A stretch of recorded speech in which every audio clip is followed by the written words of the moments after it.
Hello everyone, welcome back to the YouTube channel of JK civil services. So हमने जो next lecture जो हमने जे.एन.के reorganisation act पर अभी जो है हमने कंप्लीट किया है लेक्चर नंबर 2। तो उसके लिए जो है एमसीक्यूज आपके लेके आए हैं, तो आइए उन एमसीक्यूज को जो है शुरू करते हैं। तो पहला क्वेश्चन वो आपसे पूछ रहा है, out of 6 Lok Sabha seats allocated to the UT of Jammu and Kashmir, how many are allocated to Ladakh UT. क्या पूछ रहे हैं कि लोकसभा में टोटल सीट्स कितनी हैं? 6 सीट्स हैं, ये मैंने आपको बताया था। अब वो पूछ रहे हैं उनमें से 5 सीट्स जो है वो किसको थी? जे.एन.के को थी। तो वो पूछ रहे हैं कि लद्दाख को कितनी सीट्स हैं। तो जब 5 सीट्स जो हैं वो जे.एन.के के लिए एलोकेट है लोकसभा में, तो बाकी कितनी बची पीछे? 1 सीट बची, तो वो किसके लिए होगी? लद्दाख के लिए होगी। तो the right part is a. Part A is your right answer 1, right. ठीक है, उसके बाद नेक्स्ट है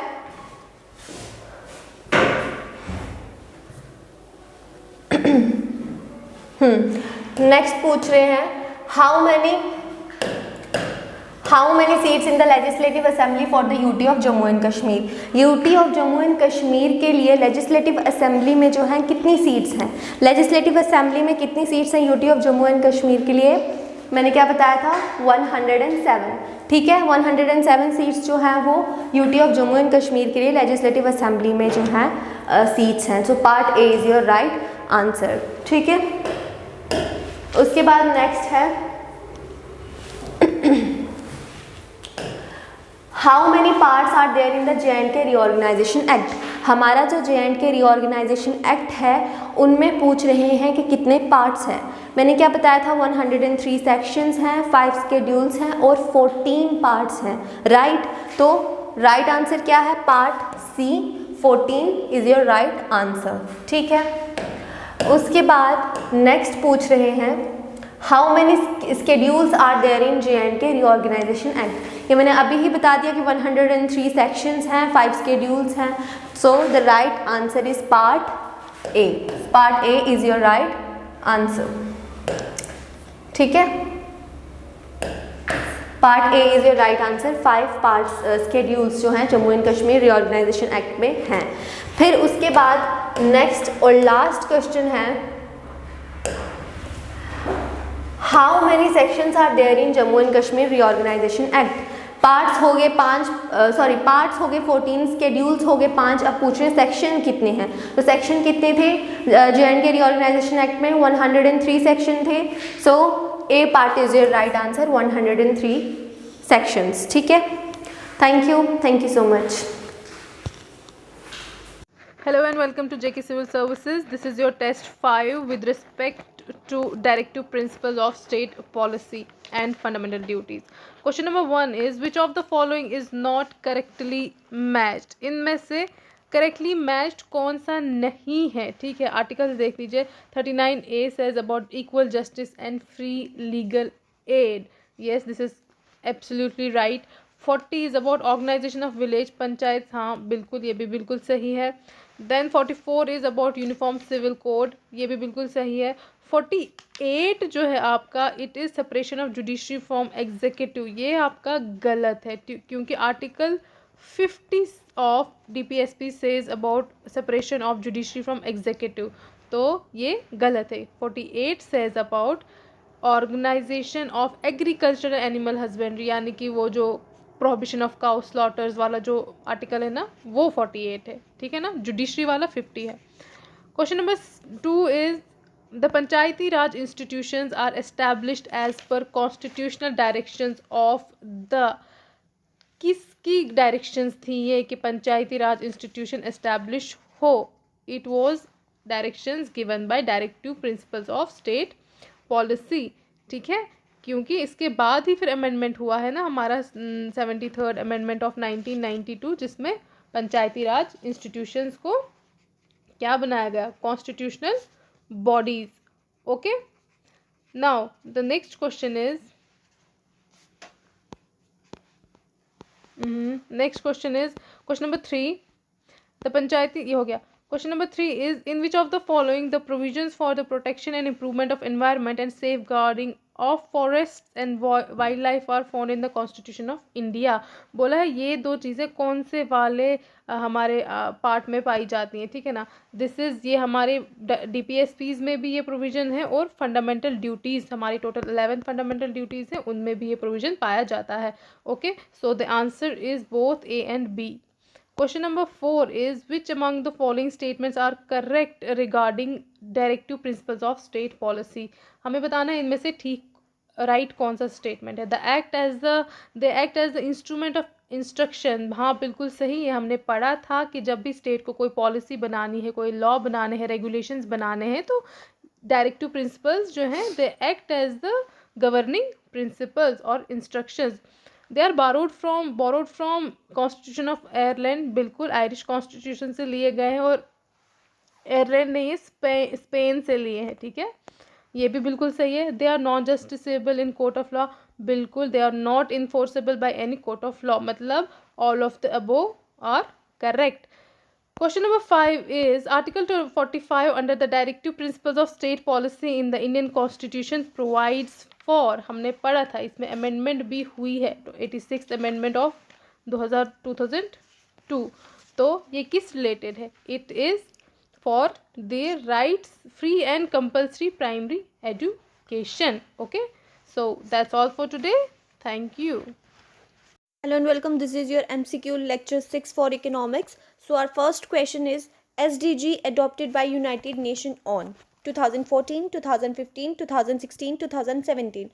So हमने पढ़ा था SDGs that is your sustainable development goals को जो है United Nation ने adopt किया है in the year 2015. ठीक है। So our second question is which commission gave the concept of sustainable development। मतलब sustainable development का जो concept है वो किस कमीशन ने दिया है? ब्रिटलिन commission, national commission for history of science, finance commission या none of the above.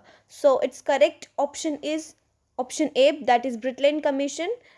Britain Commission gave the concept of sustainable development in the year of 1987.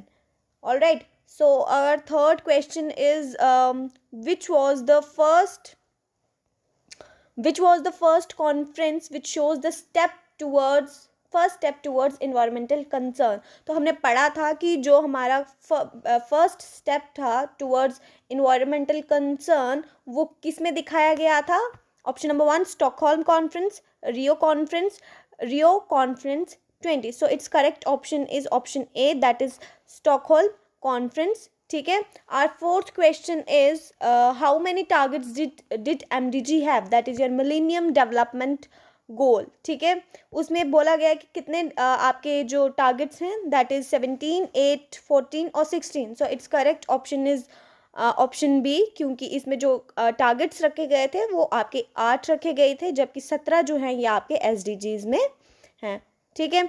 Our last question is last and fifth question is the Earth Summit, also called as Rio Conference 10, United Nations Conference on Environment and Development, and fourth is D is both A and C. So its correct option is option D, क्योंकि अर्थ summit को रियो conference के साथ साथ UNCED, that is your United nation conference on environment and development भी बोला जाता है। ठीक है। अगर हम बात करें रियो कॉन्फ्रेंस 10 की, ठीक है, तो रियो कॉन्फ्रेंस जो ये थी ये आई थी आपकी 1992 में, जबकि रियो कॉन्फ्रेंस 10 है ये आई है in the year of 2002। That is why ये 10 जो है रिफ्लेक्ट कर रहा है the 10 years gap between one and second Rio conference. All right, so this is all about your MCQ session 6. Thank you very much. Hello everyone, welcome back to JK civil services. आपके आज के MCQ series के answers देख लीजिए।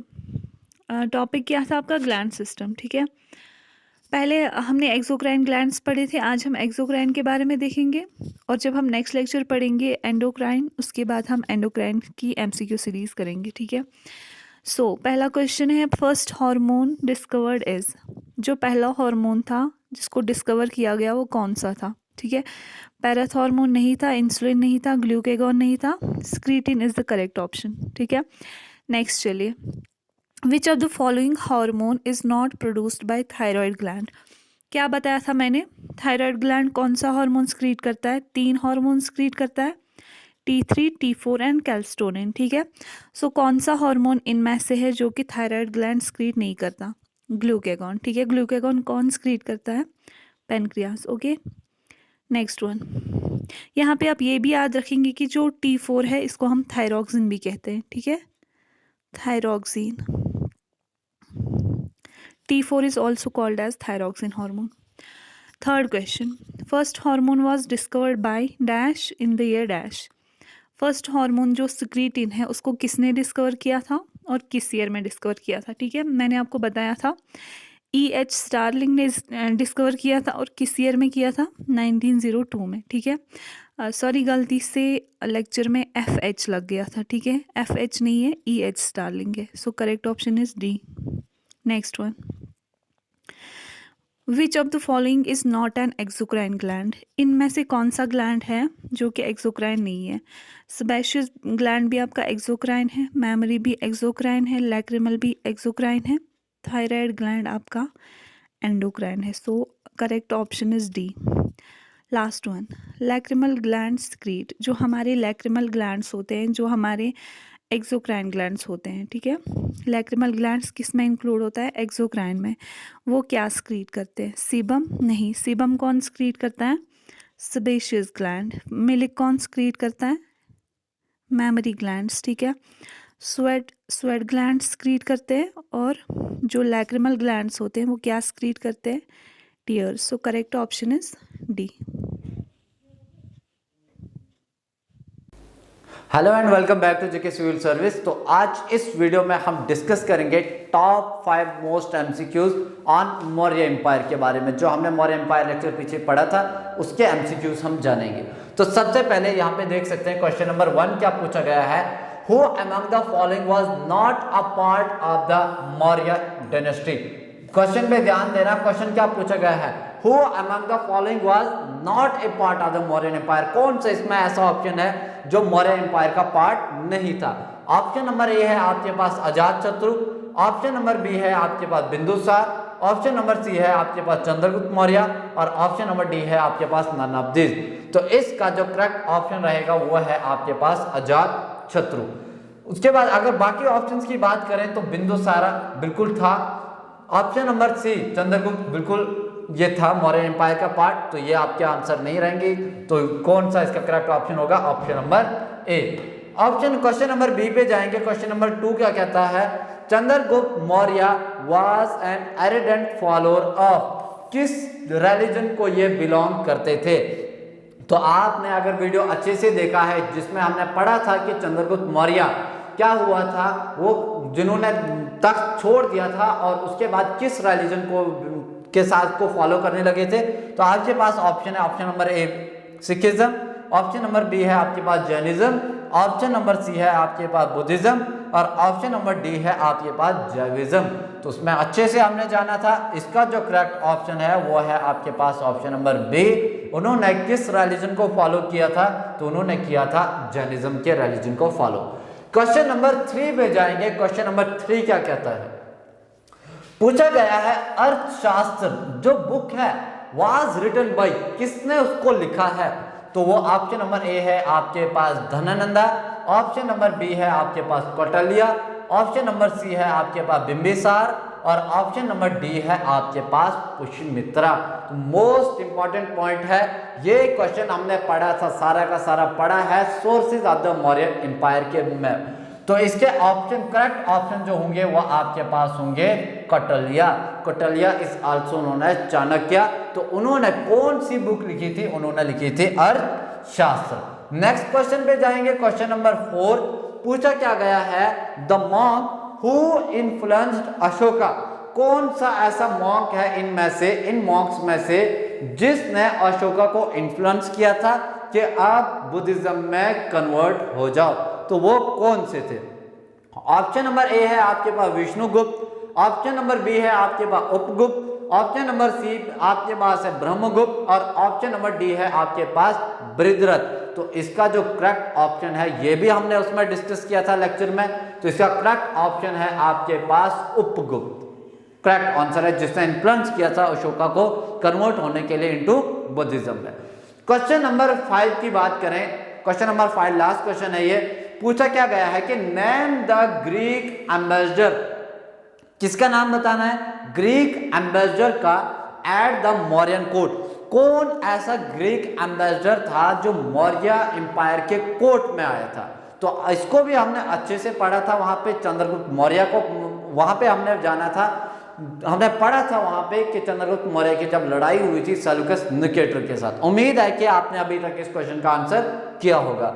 Option number ए की बात की जाए यहाँ पे तो अलेक्जेंडर, ऑप्शन नंबर बी की बात की जाए मेगास्थनीज, ऑप्शन नंबर सी की बात की जाए प्लेटो, और ऑप्शन नंबर डी की बात की जाए एरिस्टोटल।